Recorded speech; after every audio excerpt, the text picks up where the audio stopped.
All right, babe, I'm going to go out here and get some stuff tied up for the hurricane. Are you stinking kidding me?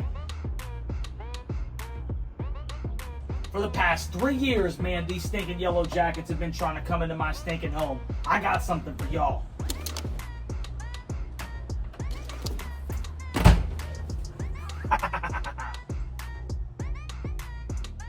Die, Yellow Jackets, die.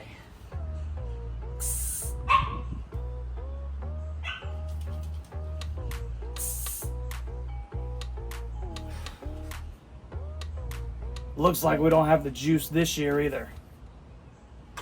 You don't want none! You don't want none!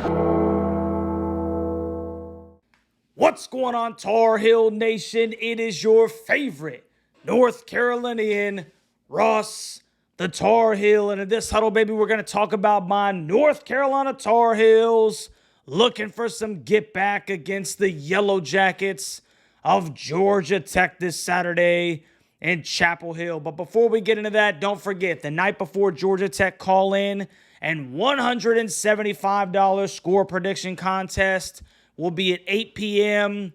Friday night. Thursday night, bro, I'm going to be trying to get through the stinking hurricane, so we're going to stink and do it on Friday night.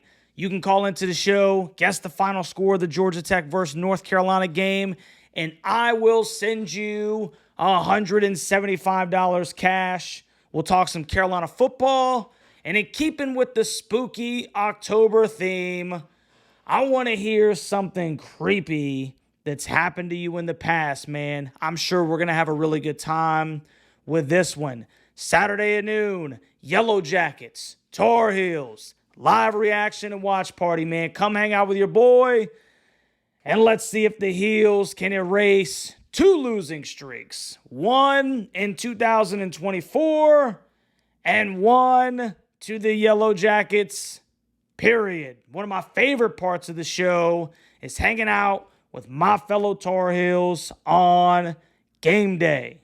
And the last thing, man, for those in Florida and South Georgia, y'all be careful with this hurricane, man. Godspeed. And without further ado, let's get into this thing, man. The 4-2, 2-2 in conference Georgia Tech Yellow Jackets visit beautiful Kenan Stadium to take on the 3-3, 0-2 in conference North Carolina Tar Heels this Saturday. The conference standings show Georgia Tech currently in 6th place in the Atlantic Coast Conference. And you can see the Heels all the way down at the bottom. It's stinking unbelievable, man. Now, the Georgia Tech Yellow Jackets lead the all-time series against North Carolina 33-22 with 3 ties, including having won 3 consecutive games against the Tar Heels. UNC does currently have a 14-12-2 record at the house against Tech, so they fared a little bit better at home. The first matchup between these two teams was back on October 30th, 1915, which resulted in a Georgia Tech 23-3 win down in Atlanta. The last matchup was last year in Atlanta, where Carolina blew an 11-point fourth quarter lead to lose 46-42. UNC was outscored 22-7 in the fourth quarter in that game, and Atlanta has been an absolute house of horrors lately for Carolina. But fortunately, this one is in Chapel Hill. Now, interesting facts about Georgia Tech football. According to Wikipedia, fans of Georgia Tech would often wear yellow jackets to sporting events in support of the early Georgia Tech teams. The early football teams, lacking gold fabric for jerseys, wore yellow jerseys. John Heisman told the Atlanta Constitution that he wanted his teams to be referred to from henceforth as the Yellow Jackets in October 1905. Now, this was in place of the Techity Techs, which is crazy to me, the Blacksmiths, or the Tech Boys that were used at the time. Now, Tech is led by head coach Brent Key, who was in his second full year after shaking the interim tag in 2022 when Tech parted ways with now defensive coordinator for Carolina, Jeff Collins. Key has a 15-12 record as the head coach at Georgia Tech and is 1-0 in bowl games thus far. Their leading passer is the 6'3", 215-pound junior quarterback, Haynes King, who has thrown for 1,441 yards with 8 touchdowns and 1 interception through the air. Haynes is also a very capable runner with 51 rushes for 246 yards and 4 touchdowns on the ground. Their leading rusher is the 5'9", 190-pound junior running back, Jamal Haynes, who was a converted wide receiver. He's rushed for 366 yards on 77 carries and 5 touchdowns himself. And the Jackets' leading receiver is 5'9", 170-pound junior wide receiver, Malik Rutherford, who has 37 receptions for 474 yards and 2 touchdowns. The North Carolina Tar Heels are led by Hall of Fame head coach Mack Brown, who was in his 16th year at UNC with a 110, 76-1 record. The leading passer for the Heels is 6'1", 230-pound senior quarterback Jacoby Criswell, who has passed for 1,158 yards with 7 touchdowns to 3 interceptions. The Heels' leading rusher is the 6', 220-pound All-American running back Omarion Hampton, who has 764 yards on 137 carries for 7 touchdowns. Not to mention Big O also has 137 yards receiving to this point. And the Heels' leading receiver is the 6'2", 210-pound wide receiver, senior wide receiver, J.J. Jones, who has 300 yards on 18 receptions and 1 touchdown. So now that we've looked at the individual stat leaders, let's take a look at the team statistics. And we can see that Georgia Tech is averaging 434.5 yards per game on offense, and they're only giving up 312.5 yards on defense. They're scoring 31.5 points per game compared to giving up 19.3 points per game. The Heels, on the other hand, are averaging 449 yards of total offense compared to giving up 382.3 yards on defense. Carolina is scoring 32.7 points per game, but they're also giving up 28.7 points per game on the season. So as a whole, we have not seen that drastic change to that Carolina defense as we anticipated with the hire of Jeff Collins. So now that we've looked at all the stats, let's get into Russ's 3 keys to victory, starting with the Jackets. Key number 1, use Haynes King's dual threat ability. The UNC defense has been porous against quarterbacks that can use their legs. Alonzo Barnett III for JMU had almost 500 yards of total offense and a record-tying 7 touchdowns accounted for, while Eli Holstein for Pitt, he only added 450 yards of total offense and 4 touchdowns himself. If Haynes can hit on some plays down the field, it'll soften up the middle of that UNCD, and they'll struggle to keep Haynes from getting huge chunk plays on the ground. And then the dominoes just start to fall, it seems like, after that. Key number 2, limit Omarion. Big O, he is going to get his. The key is to make him earn every yard. The Heels have struggled on offense since the JMU game, of all games, averaging only 18.5 points on offense.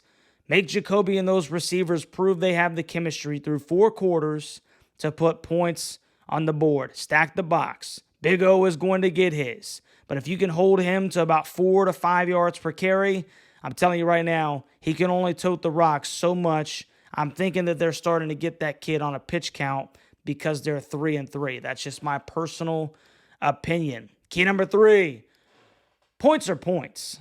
If you have an opportunity to put points on the board, put points on the board.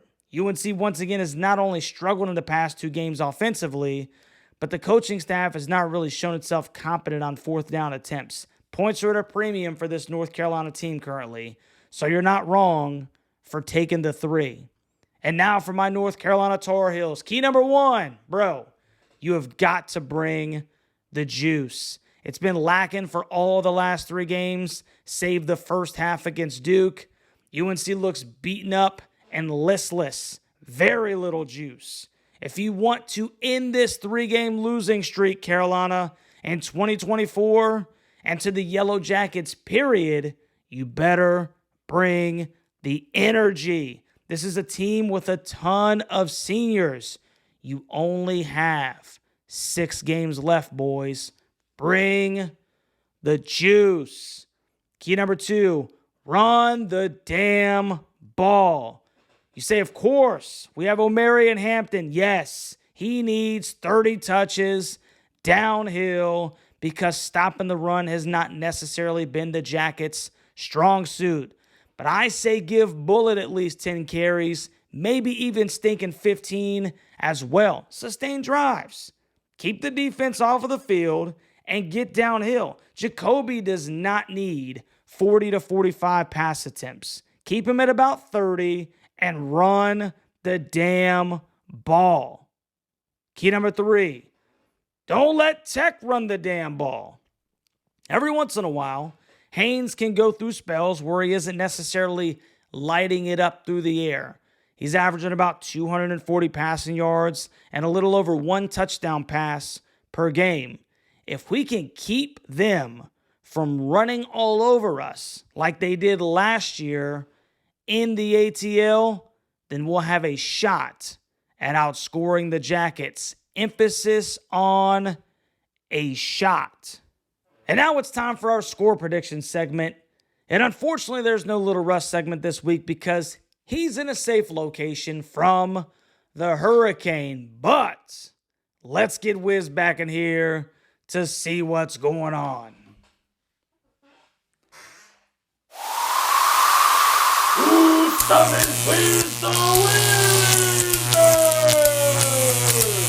Oh, Russ, hey, what's up? Dude, I thought you could see the future. You weren't even close last week. 41 to 38 Pitt? Yeah, I was a little blurry, but at least I picked the winner, right? Bro, that doesn't even... Touche, whatever. What's going to happen this week, Wiz? Can the Heels reverse the curse? Not a chance. It's that bad, huh? It's that bad. 30 to 23 Yellow Jackets. Yeah, that's kind of what I was scared of, bro. We'll see you on the next episode. Well, there you have it, fam. Wiz has the bad guys winning this one 30 to 23, Georgia Tech. And here's your boy's take for what it's worth. Carolina has been on a downward trajectory since the JMU game. A loss to an FCS team at the house that was just beaten by the University of Louisiana Monroe. A 20-point blown lead against our rivals, the Duke Blue Devils. And being outscored 10-0 in the fourth to lose by 10 on homecoming to the Pitt Panthers. The Heels just look unenthusiastic, kind of going through the motions. And Mac Brown's press conferences only make you ask more questions as opposed to feeling like the coaching staff actually has any answers to the Heels' problems. 3 straight losses in 2024, 3 straight losses to Georgia Tech, and I have almost no confidence that Carolina is going to even show that they care, if I'm going to be completely honest. I thought we'd learn a ton against Duke and Pitt about this football team, and we did. It's a team that lacks focus, grit, and passion. And it's even hard for me to say that Carolina can win this football game despite still having the better recruiting classes over the past 5 years and the coaching staff with a Hall of Famer and some former NFL guys. I'm done being fooled, bro, until they prove me wrong the other way.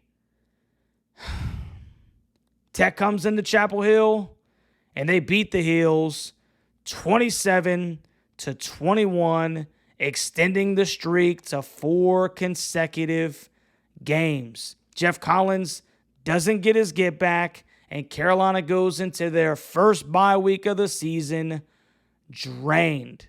It'll be a much needed break for everyone. So you let me know what you think about my score prediction down in the comment section. Tar Heel and college football family. Is your boy onto something? Or am I sitting up there in the nosebleeds having no idea what I'm talking about? If you haven't already, please like, share, and subscribe to the channel. And as you go about your day, you walk around with your chin up and your chest out because you're a Tar Heel. We'll see you Friday night for the call-in show, baby. Go Heels. I'm a